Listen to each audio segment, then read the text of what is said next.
फटाक 30 सेकंड में खबर। डाउनलोड कीजिए तक ऐप, लिंक डिस्क्रिप्शन में। भारत तक अब नए अंदाज में।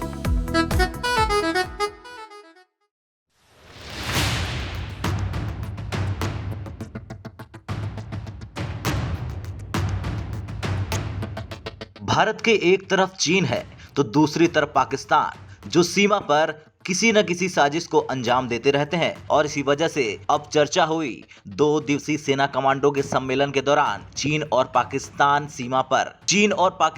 सीमा की सुरक्षा स्थिति पर। भारतीय सेना के शीर्ष नेतृत्व ने अपने प्रमुख जनरल मनोज मुकुंद नरवणे के नेतृत्व में इस बैठक में चीन पाक को लेकर सेना के अधिकारियों ने क्या रणनीति अपनाई और क्या अपनाई जाने वाली रणनीति से चीन और पाकिस्तान साजिश करना बंद कर देंगे, इन सभी सवालों के जवाब जानने के लिए बने रही हमारे साथ अंत तक।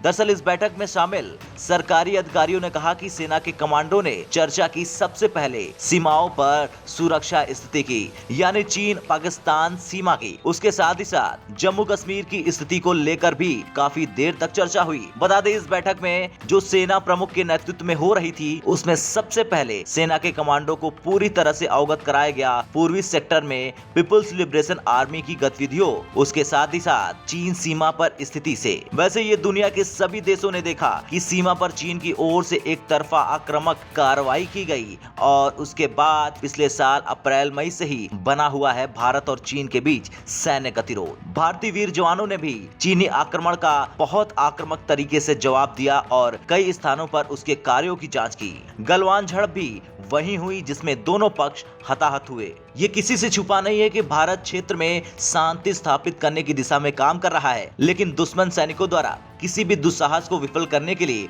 उच्च स्तर की तैयारी भी बनाए रखी है।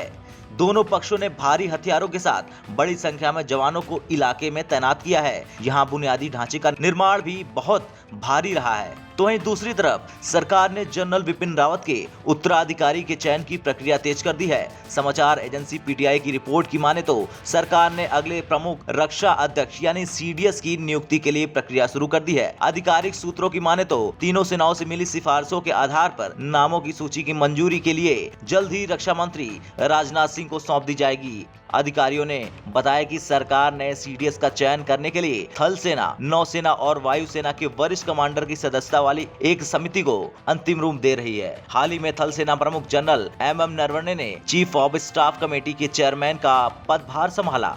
चीफ ऑफ स्टाफ कमेटी में तीनों सेनाओं के प्रमुख भी शामिल होते हैं। देश के नए सीडीएस के चयन के मसले पर आधिकारिक सूत्रों ने बताया कि तीनों सेनाओं से मिली सिफारिशों के आधार पर सूची को अंतिम रूप दिया जा रहा है। जल्द ही ये सूची रक्षा मंत्री राजनाथ सिंह को सौंप दी जाएगी।